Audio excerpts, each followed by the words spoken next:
सो कैसे होगा?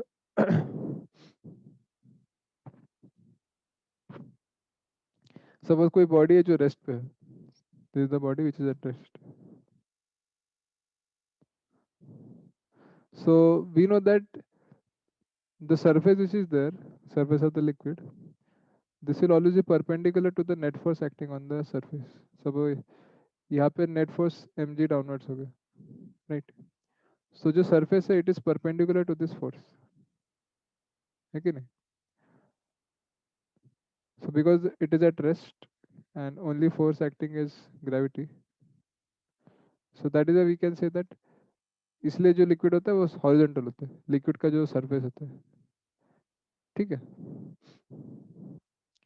समझ में आया? तो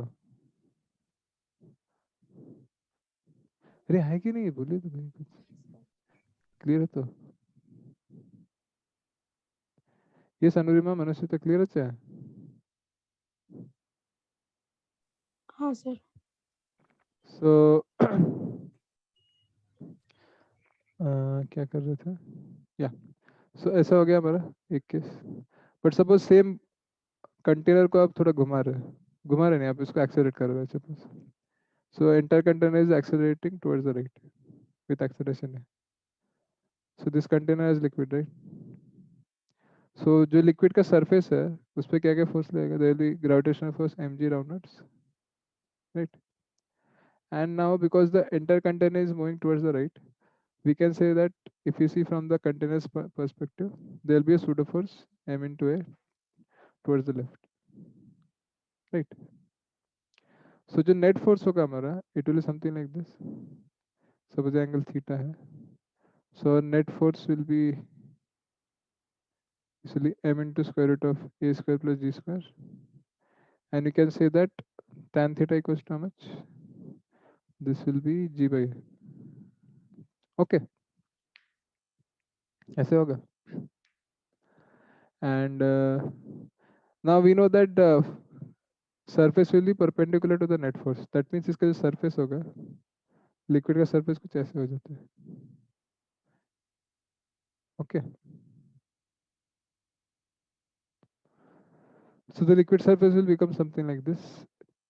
सो एम फोर्स ऐसे लग रहा है, एम जी फोर्स नीचे, नेट फोर्स ऐसे. ठीक है, एंड एंगल थीटा होगा, दिस इज थीटा. तो ये भी आप निकाल सकते 90 माइनस थीटा होगा जो भी है.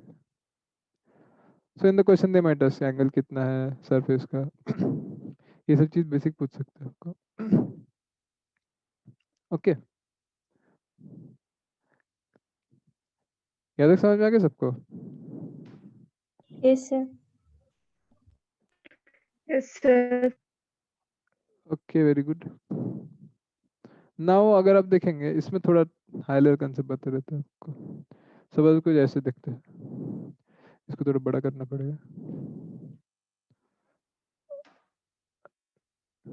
इफ यू सी दिस,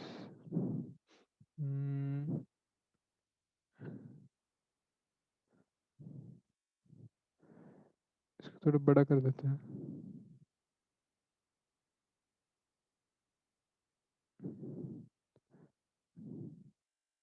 दिख रहा है तो इसका. So we can say that actually the G effective, ये एक्सेशन है, ये जी है, तो इसका जी इफेक्टिव जो होगा वो भी आप निकाल सकते हैं.